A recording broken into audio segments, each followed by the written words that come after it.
Oh, hello. Thank you for joining me for Veg with Lisa live. I'm Lisa. This is definitely, and today I'm going to show you how to roast up some veg, including the infamous fartichokes. But before we get started, type in the comments, say hi, let me know that you're here and that you can see me and that you can hear me so that I'm not just telling silly fart jokes to myself. Oh, okay, good. Somebody's on. We can get started. So, for real, what am I going to do today? I'm going to show you how to make the easy peasiest thing to do in the whole wide world, and that's make a big pan of roasted veg. We're going to talk about one of the veg that I'm going to put in there. Hi, Rob. Thank you. Are the fartichoker. Lori, oh, yay. Lori, twice in one day. How lucky am I? We're going to talk about these fartichokes. We're joking about calling these fartichokes. This is actually a Jerusalem artichoke, sometimes known as a sunchoke, and we'll get to those in a second. I'm going to roast up this pan of beautiful veg, including those fartichokes, and then I'm going to show you how to make a golden detox sauce. Now, I know you're going to want the recipe for the golden detox sauce, so all you have to do is go to my website, www.lisamurphyllc.com, and a little pop-up will pop up, and you just enter your name and your email address, and you will magically get the recipe for the golden detox sauce, as well as an addictive roasted broccoli recipe and a beautiful berry oat smoothie recipe, all very nice and springy. Okay, there is a lot going on today. We got a lot to do, so let's get started, shall we? I'm going to turn you down here so you can see my veg that I'm going to roast. Hopefully. I need an intern. Oh yeah, there we go. That's nice. Okay, so I wanted to show you, I'm going to just use my cast iron skillet because ever since we moved, I can't find my rim baking sheets, and this works absolutely beautifully. I'm gonna put the fartichoke aside kind of as a teaser to keep you in the game. What I've got here in my pan, let's just start with the obvious first, or on my cutting board, is some onions. So yes, onions are indeed roasted root veg. You do not have to put onions in your pan of roasted veg if you don't want to. Hi, Susan. And then I'm going to show you some other ones. I've already peeled and chopped these beets because they're very slippery, apparently. They're a little bit cumbersome to deal with, and I didn't want to bore you, so I'm going to toss those in. And then, can anybody guess what this is? I've already partially prepped it. So first of all, while you guys are giving me your best guess at what this is, I'll give you a hint. A root veg is actually the veg of the root is the underground plant part, also called the storage organ. Isn't that funny? The storage organ that provides the rest of the plant with nutrients. So a root vegetable has this underground, the root, the bulb, the storage organ, and this is what feeds the beautiful green leaves that come out of the plant. This is the storage organ. Isn't that cool? So an example of roasted veg are potatoes. I don't have any here today. Oh, you know what I do? I want to show you. This is kind of show and tell. Check this out. This just happened to be off camera. Look at this. So you know how sometimes when you get those potatoes and you don't make your roasted root veg fast enough, they start to sprout like this? You know what you can do? You can chop them and you can plant them in your garden. And that's what I'm going to do. That's why I put them in water to get them ready. And look, they're already starting to root. I'm going to plant these potatoes in my garden and they will grow potato plants. Anywho, I got a little distracted. So potatoes are a great example of roasted root veg, as are carrots. And I'm going to add these carrots to my skillet, to my cast iron skillet. I'm still waiting for somebody to guess what this is. You thought I forgot, didn't you? Look at this. Isn't this yellow carrot pretty? So root veg come in all different shapes and sizes, colors of the rainbow, just like people. Lori, you got sprayed. I think you're going to have to explain. Oh, Susan guesses a rutabaga.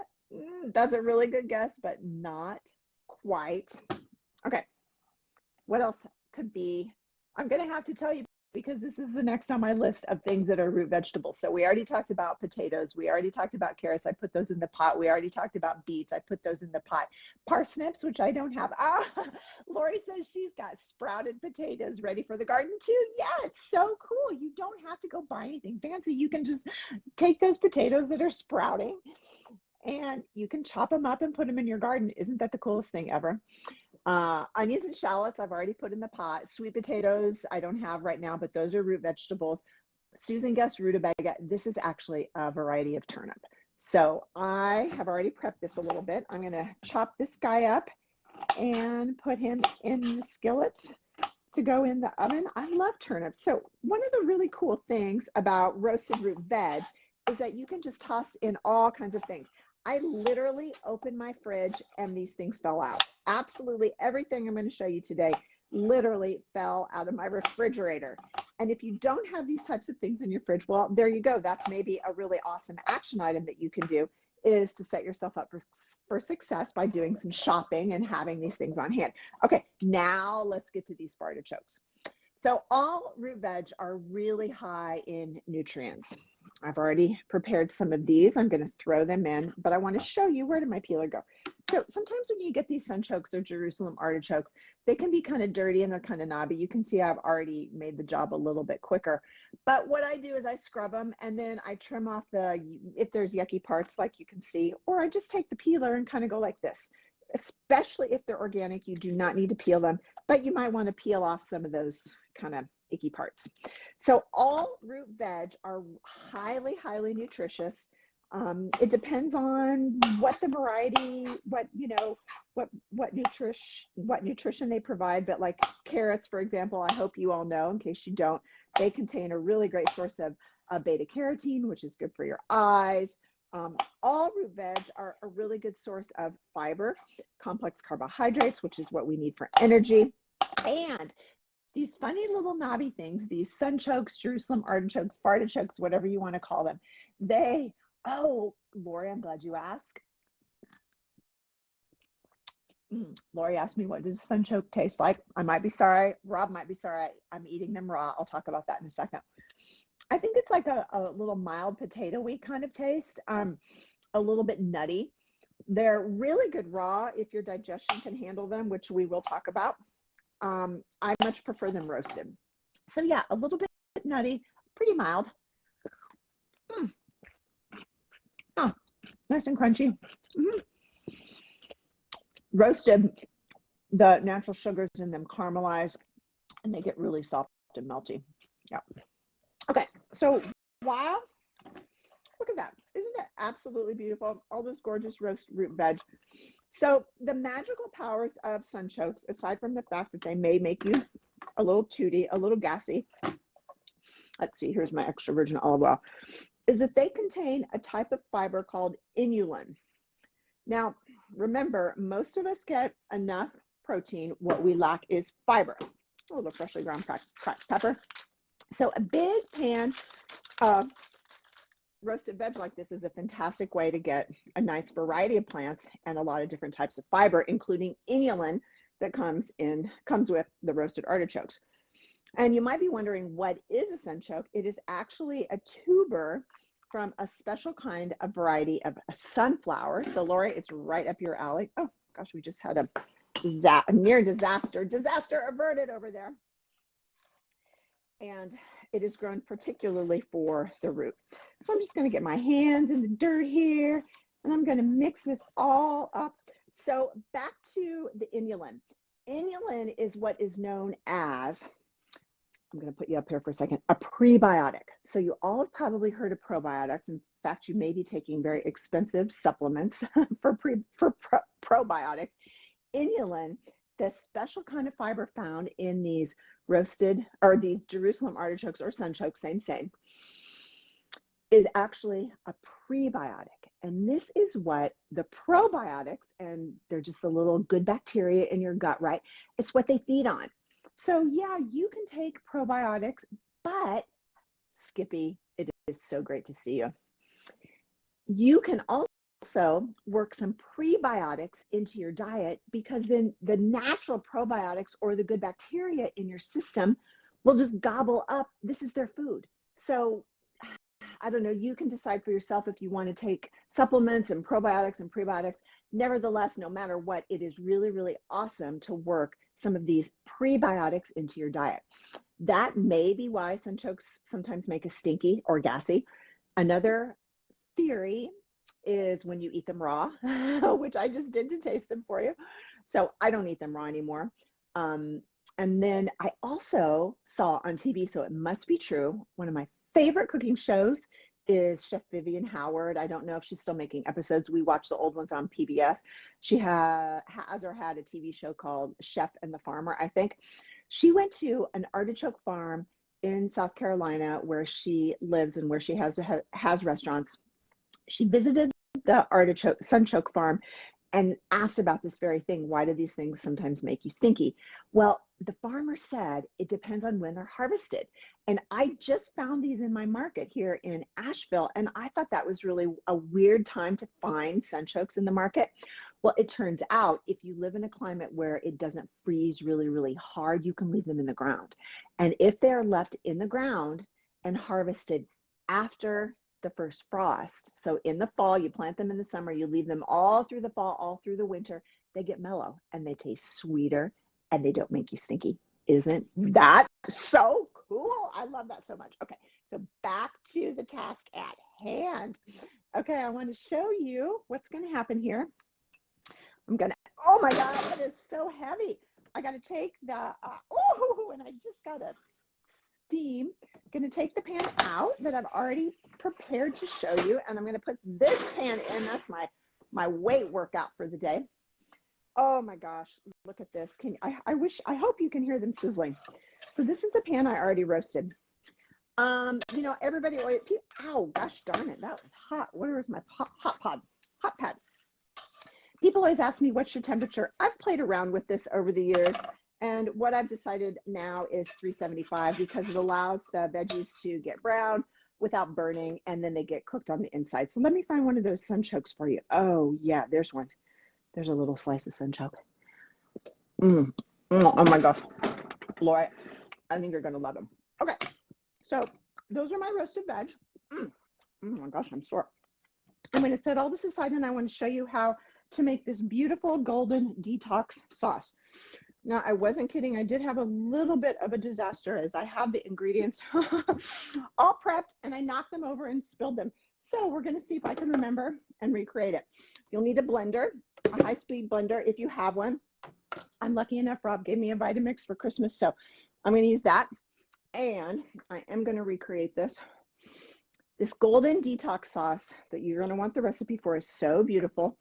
It is 1 tablespoon of lemon juice, which was still in my little cup, 1 tablespoon of extra virgin olive oil.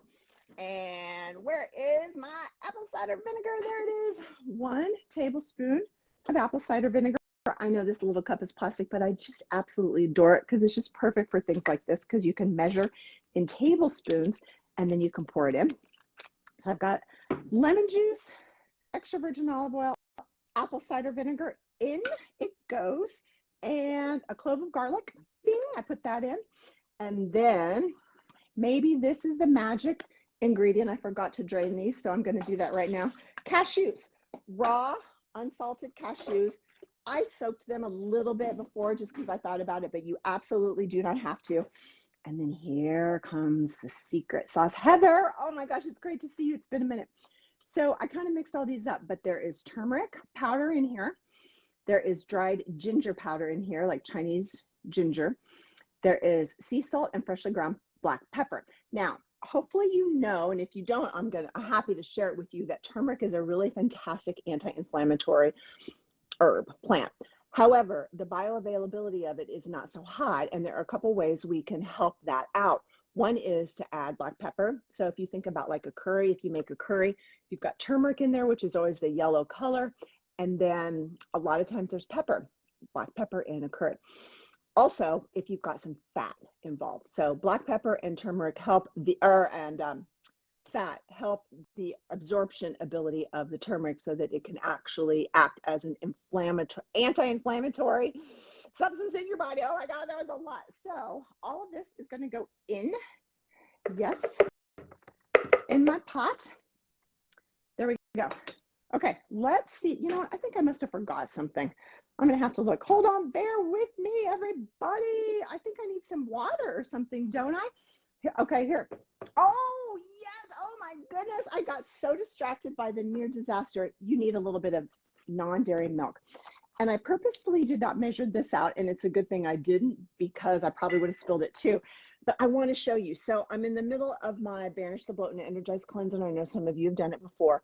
One of the things that we often talk about is non-dairy milks. These are some of the worst offenders for hidden sugars, all kinds of oils, blah, blah, blah. So I just wanted to show you, I'm no way associated with Trader Joe's, but I love this option for non-dairy milk.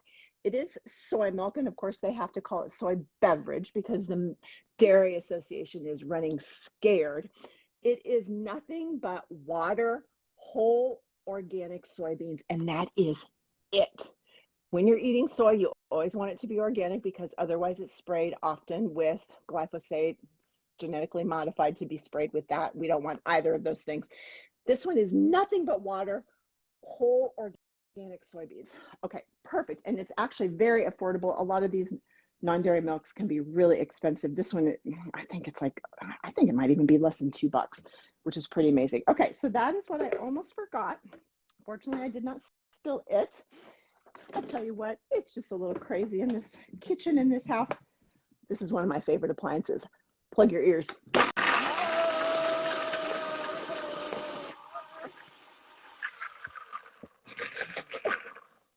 Don't worry if you don't have a Vitamix, a high-speed blender will do, or probably even a food processor. Okay, let me give this one more go on high.